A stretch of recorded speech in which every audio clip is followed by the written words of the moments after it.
رسول اللہ صلی اللہ علیہ وآلہ وسلم کے آنسو، تحریر نمبر 46۔ رسول اللہ صلی اللہ علیہ وآلہ وسلم تہجد کے لیے اٹھے اور اتنا روئے کہ آپ کے آنسوؤں سے زمین تر ہو گئی۔ ابن مردویہ میں ہے کہ ایک مرتبہ حضرت عطا، حضرت ابن عمر اور حضرت عبیدہ بن عمیر رضی اللہ تعالیٰ عنہ ام المومنین حضرت عائشہ صدیقہ رضی اللہ تعالیٰ عنہا کے پاس آئے اور عرض کیا، ہم یہ پوچھنے کے لیے حاضر ہوئے ہیں کہ سب سے زیادہ عجیب بات جو آپ نے رسول اللہ کی دیکھی ہو وہ ہمیں بتائیں۔ حضرت عائشہ صدیقہ رضی اللہ تعالیٰ عنہا یہ سن کر رونے لگیں اور فرمانے لگیں، رسول اللہ کے تو تمام کام عجیب تر تھے، اب آپ نے سوال کیا ہے تو میں ایک واقعہ سناتی ہوں۔ ایک رات میری باری تھی، رسول اللہ صلی اللہ علیہ وآلہ وسلم میرے پاس تشریف لائے اور میرے ساتھ سوئے، پھر مجھ سے فرمانے لگے، عائشہ میں اپنے رب کی کچھ عبادت کرنا چاہتا ہوں، مجھے جانے دے۔ میں نے عرض کی، اللہ کے رسول، خدا کی قسم میں آپ کا قرب چاہتی ہوں اور یہ بھی میری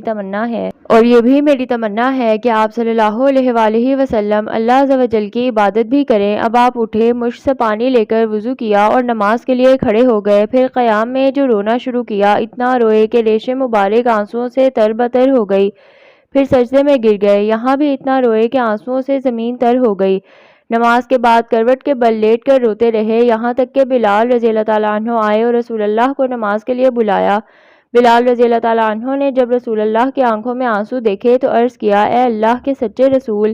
آپ کیوں رو رہے ہیں؟ اللہ تعالیٰ نے آپ کے اول آخر تمام گناہ معاف کر دیے ہیں۔ آپ نے فرمایا، بلال میں کیوں نہ روں، آج رات مجھ پر یہ آیت اتری ہے، ان فی خلق السماوات والارض، تباہی ہے اس شخص کے لیے جو اسے پڑھے اور پھر غور و فکر نہ کرے۔ ابن کثیر۔ عبد بن حمید کی تفسیر میں یہ بھی ہے کہ جب ہم حضرت عائشہ صدیقہ کے پاس گئے، ہم نے سلام کیا، آپ نے پوچھا تم کون لوگ ہو؟ ہم نے اپنے نام بتائے جو اوپر بیان ہو چکے ہیں۔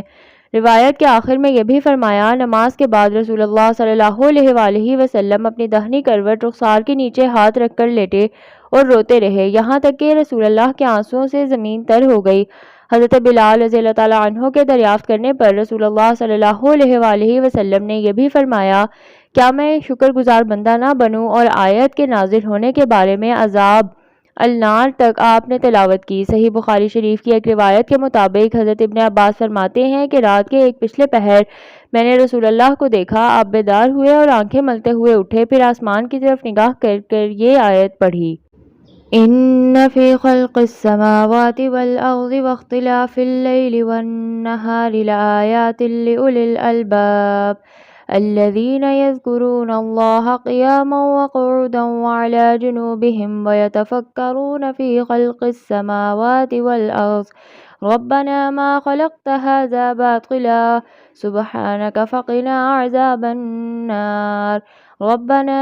إنك من تدخل النار فقد أخزيته وما للظالمين من أنصار ربنا إننا سمعنا مناديا ينادي للإيمان أن آمنوا بربكم فآمنا ربنا فاغفر لنا ذنوبنا وكفر عنا سيئاتنا وتوفنا مع الأبرار ربنا وآتنا ما وعدتنا على رسلك ولا تخزنا يوم القيامة إنك لا تخلف الميعاد فاستجاب لهم ربهم أني لا أضيع عمل عامل منكم من ذكر أو أنثى بعضكم من بعض فالذين هاجروا وأخرجوا من ديارهم وأوذوا في سبيلي وقاتلوا وقتلوا لأكفرن عنهم سيئاتهم ولأدخلنهم جنات تجري من تحتها الأنهار ثوابا من عند الله والله عنده حسن الثواب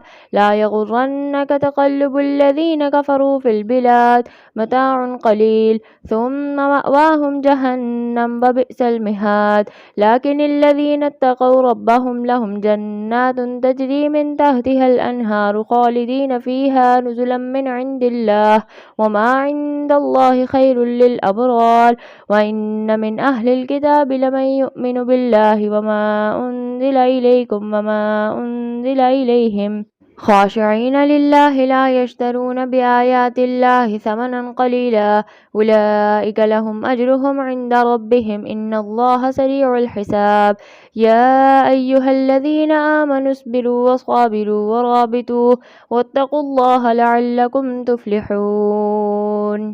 بلا شبہ آسمان و زمین کی خلقت میں اور رات دن کے ایک کے بعد آتے رہنے میں اہل عقل کے لیے بڑی ہی نشانیاں ہیں۔ ان کے لیے جو کھڑے بیٹھے اور اپنے پہلوؤں پر خدا کو یاد کرتے ہیں اور آسمان و زمین کی خلقت میں غور و فکر کرتے رہتے ہیں، ان کی دعا یہ ہوتی ہے کہ اے ہمارے پروردگار، تو نے یہ کارخانہ بے مقصد نہیں پیدا کیا، تو اس بات سے پاک ہے کہ کوئی عبث کام کرے۔ خدایا ہمیں دوزخ کے عذاب سے بچا۔ اے ہمارے رب، جس کو تو نے دوزخ میں ڈالا تو بلا شبہ اس کو تو نے رسوا کر دیا اور ظالموں کا کوئی بھی مددگار نہیں ہوگا۔ اے ہمارے رب، ہم نے ایک پکارنے والے کو سنا جو ایمان کی طرف بلا رہا تھا۔ وہ کہہ رہا تھا کہ لوگوں، اپنے پروردگار پر ایمان لاؤ، تو ہم ایمان لائے۔ اے ہمارے رب، ہمارے گناہوں کو بخش دے، ہماری برائیاں مٹا دے اور ہمیں وہ سب کچھ عطا کر جس کا تو نے اپنے رسولوں کی زبانی ہم سے وعدہ فرمایا تھا، اور قیامت کے دن ہمیں ذلت و خواری نصیب نہ کرنا۔ بلا شبہ تو ہی ہے کہ تیرا وعدہ کبھی خلاف نہیں ہو سکتا۔ اللہ تعالیٰ کا جواب: میں تم سے کسی کا عمل ضائع کرنے والا نہیں ہوں، خواہ مرد ہو یا عورت، تم سب ایک دوسرے کے لیے ہم جنس ہو۔ لہٰذا جن لوگوں نے میری خاطر اپنے وطن چھوڑے اور میری راہ میں اپنے گھروں سے نکالے گئے اور ستائے گئے اور میرے لیے لڑے اور مارے گئے، ان سب کے قصور میں معاف کر دوں گا اور انہیں ایسے باغوں میں داخل کروں گا جن کے نیچے نہریں بہتی ہوں گی۔ یہ ان کی جزا ہے اللہ کے ہاں، اور بہترین جزا اللہ ہی کے پاس ہے۔ اے نبی صلی اللہ علیہ وآلہ وسلم، دنیا کے ملکوں میں خدا کے نافرمان لوگوں کا چلنا پھرنا تمہیں کسی دھوکے میں نہ ڈال دے۔ یہ محض چند روزہ زندگی ہے، تھوڑا سا لطف ہے، پھر یہ سب جہنم میں ڈالے جائیں گے جو بدترین جائے قرار ہے۔ برعکس اس کے جو لوگ اپنے رب سے ڈرتے ہوئے زندگی بسر کرتے ہیں، ان کے لیے ایسے باغ ہیں جن کے نیچے نہریں بہتی جا رہی ہیں، ان باغوں میں وہ ہمیشہ رہیں گے۔ اللہ کی طرف سے یہ سامان ضیافت ہے جو ان کے لیے ہی ہے، اور جو کچھ اللہ کے پاس ہے بلا شبہ جو نیک لوگوں کے لیے ہی ہے۔ اہل کتاب میں بھی کچھ لوگ ایسے ہیں جو اللہ تعالیٰ کو مانتے ہیں، اس کتاب پر ایمان لاتے ہیں جو تمہاری طرف بھیجی گئی ہے، اور اس کتاب پر بھی ایمان رکھتے ہیں جو اس سے پہلے خود ان کی طرف بھیجی گئی تھی۔ اللہ کے آگے جھکے ہوئے ہیں اور اس کی آیات کو تھوڑی سی قیمت پر بیچ نہیں دیتے۔ ان کا اجر ان کے رب کے پاس ہے اور اللہ حساب چکانے میں دیر نہیں لگاتا۔ اے لوگو جو ایمان لائے ہو، صبر کرو اور تھام رکھو ایک دوسرے کو، اور دشمن سے جہاد کے لیے ہمیشہ مستعد رہو، اور اللہ تعالیٰ سے ڈرو تاکہ تم کامیاب ہو سکو۔